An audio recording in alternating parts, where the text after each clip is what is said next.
Hold on. Please display your invitation letter or permit.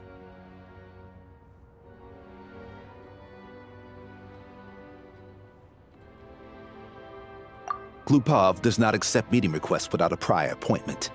You'll have to apply per the advertised booking process and wait until your invitation letter is issued.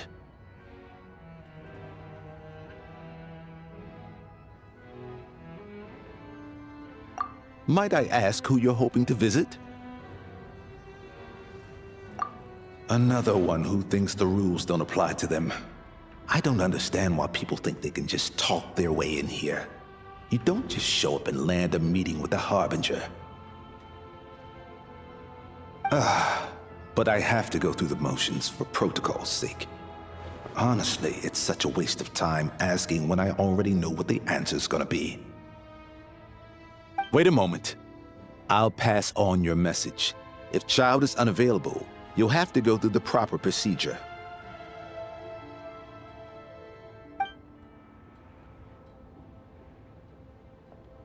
Lord Child is a busy man. He's probably not in Glupov at the present. If I were you, I'd cut your losses. No point waiting any longer. Even if you two are old friends as you claim, please understand that the Fatui Harbingers are often busy with their official duties. They tend not to stay in Glupov for extended periods. Next time, stick to the rules. You'll make life easier for both of us,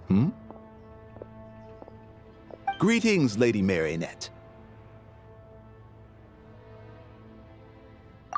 I'll take care of our guest here. It's his first time in Snezhnaya, so it's no surprise that he doesn't know the rules yet. I trust no choice words have been exchanged. No misunderstandings I should be aware of. No, Lady Marionette. No incidents to report. Whew, that was a close call. Good thing I played it cool.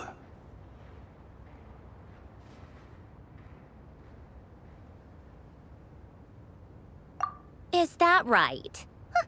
Good to know. Wait, where's Paimon?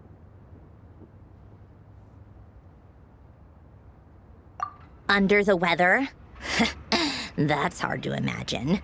She's always buzzing with energy.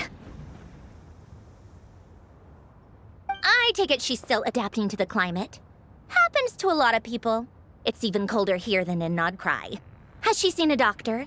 I can get you one if you need.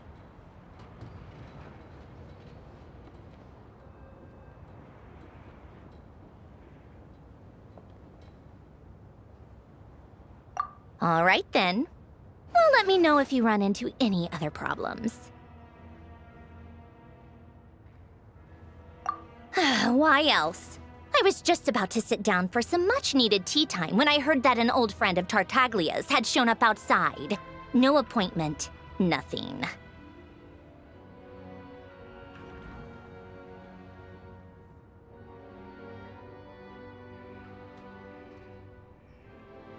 And, as obnoxious as it may be to show up uninvited at Glupov, I couldn't help but take pity on the poor soul who was waiting outside in vain. So I had no choice but to abandon my freshly brewed piping hot tea and come to see this mystery guest for myself.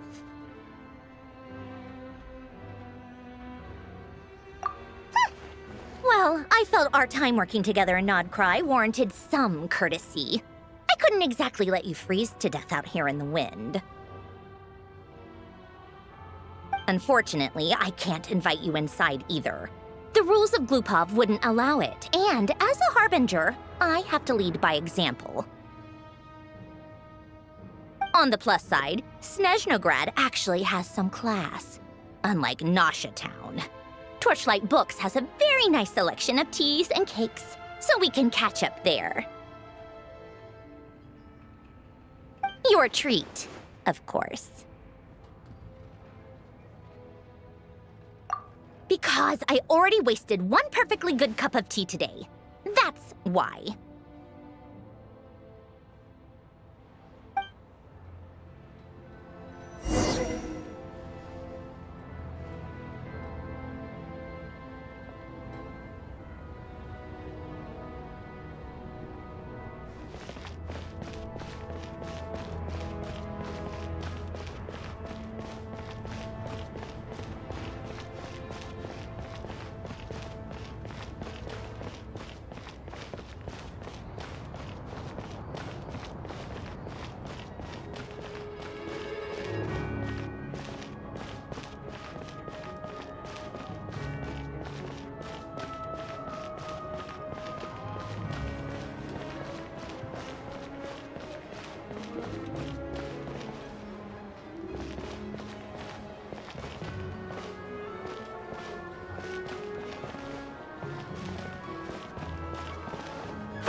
I've ordered for the both of us. No objections, I assume. I'm sure you trust my taste.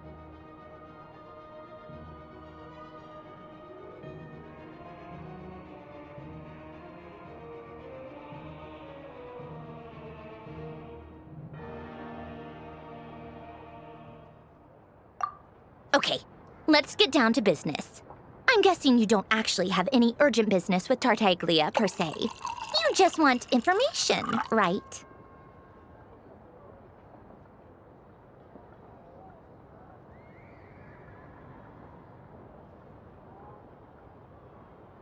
Wanna take a guess?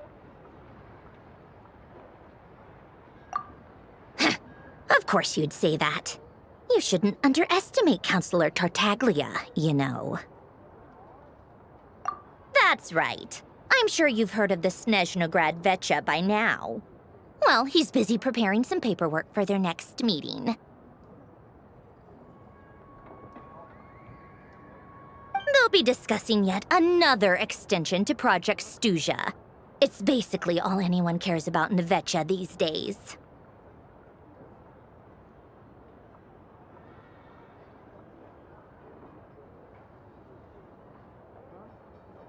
Yeah, he's more of the shoot first, ask questions later sort, isn't he?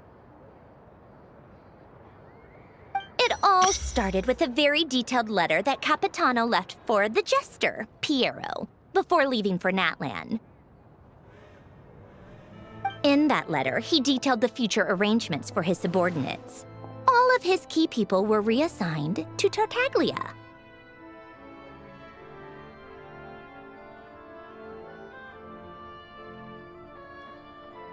I guess he'd already prepared to leave us for good all the way back then. But Piero didn't reveal the contents of the letter until the events in Natlan had concluded. That was his reaction, too. Why me? With a bewildered look on his face. He'd always assumed Capitano looked down on him. He was a man who kept his thoughts to himself and barely spoke to him the whole time they'd known each other. But he occasionally brought Tartaglia along to my tea parties back in the day. So to the rest of us, it was clear that Capitano had quite a lot of respect for his young comrade. By the rest of us, I mean my tea party regulars. Arlecchino, Rosaline, and... actually, not Columbina. She was probably oblivious to it. Anyway, then the Liues situation happened. Normally, it took a lot to get under Capitano's skin, but that time he was furious. It's not really my place to talk about it, though. You can ask Tartaglia about it sometime. Basically, Tartaglia probably had the wrong idea about Capitano all along, right up until Piero revealed the letter he'd left behind.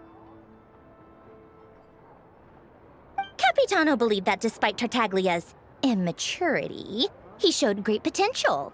Plus, he possessed a kind of purity rarely seen among members of the Fatui. Yeah, it's one of the few things that I'd agree those two have in common. But there's one other reason why Capitano chose Tartaglia to assume command of his troops. He knew that after he was gone, several of the others would swoop in on his army like vultures.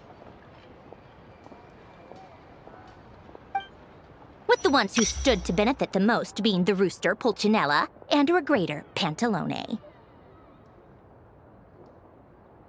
Once they divided Capitano's troops between them, they'd be more powerful than ever. No one would be able to stop them. So, you can see why Capitano chose to hand that letter to Piero, right? Exactly. Piero also needed to back a harbinger as soon as possible. And, all things considered, Tartaglia was the best choice. Even though Tartaglia has had the support of Northland Bank for a long time, he and Pantalone are ultimately not cut from the same cloth. I'd say Capitano made a good judgment call. Anyone else caught in this situation would probably feel like they'd been hung out to dry.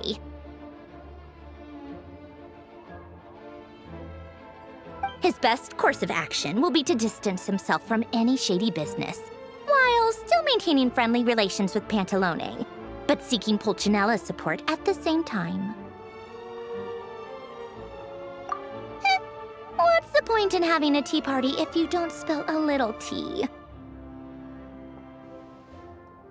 Besides, none of this is confidential anyway. Ask any journalist out there. They'll give you all the lurid details. You'll see it firsthand if you ever sit in on a session of the Snezhnayan Vecha. All the factional strife, whether open or unspoken, it plays out for all to see in that one little room. Having a voice in the Vecha is the only way to steer policies in your favor. So, every person in that room represents a particular interest group. Pantalone, for instance, represents the financial sector, and Tartaglia represents the Fatui soldiers. Personally, I have no interest in political jousting, but since I have a number of engineers and researchers under my command, I have to make their voices heard.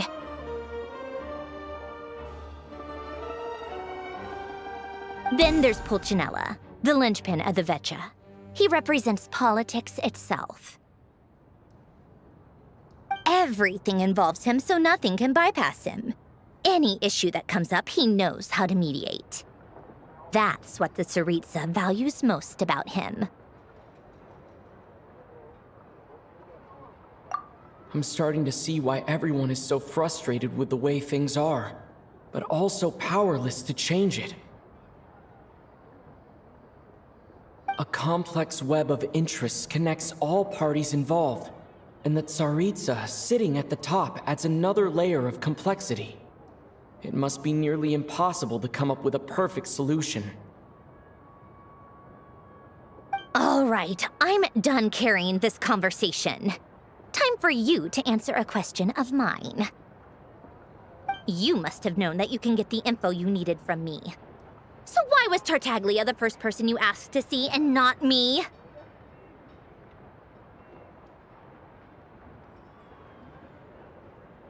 Huh? Jealous? As if. Wait. Oh, I think I know what it is.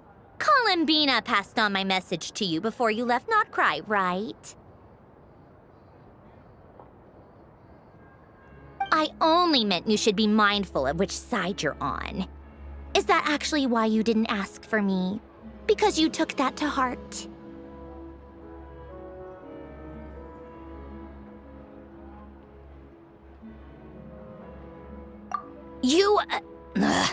Fair enough. It's not your fault. I blame all these politicians I've been hanging around with lately. Always beating about the bush when they talk. I guess it must have rubbed off on me. Anyway, just ask for my help next time, okay? Little things like this are no problem. Lady Marionette.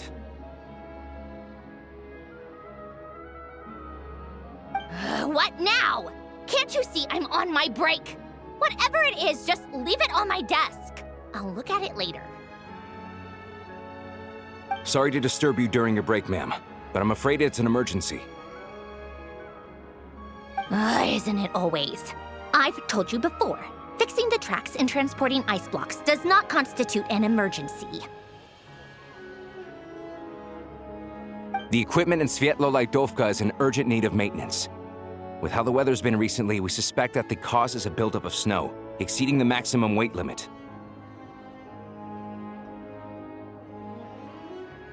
The supports on one of the machines broke and fell, awakening a dormant beast and leaving many of the ice miners trapped in a nearby ice cave. Luckily, Odette's team was nearby and launched a rescue operation, but we're still facing a severe manpower shortage for both the rescue and engineering teams.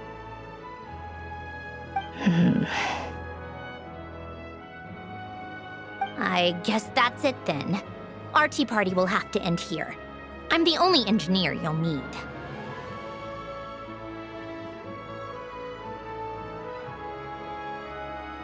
Do you actually want to come with, or are you just saying that?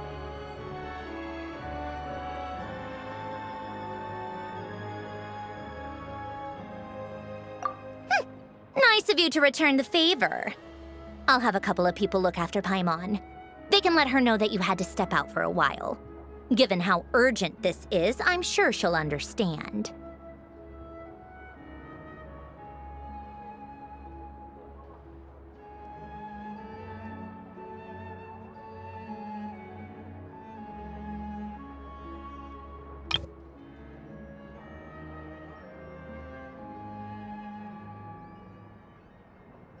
And honestly, I'd rather have your help than anyone else's.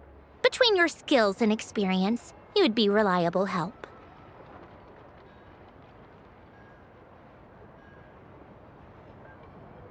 Then let's go.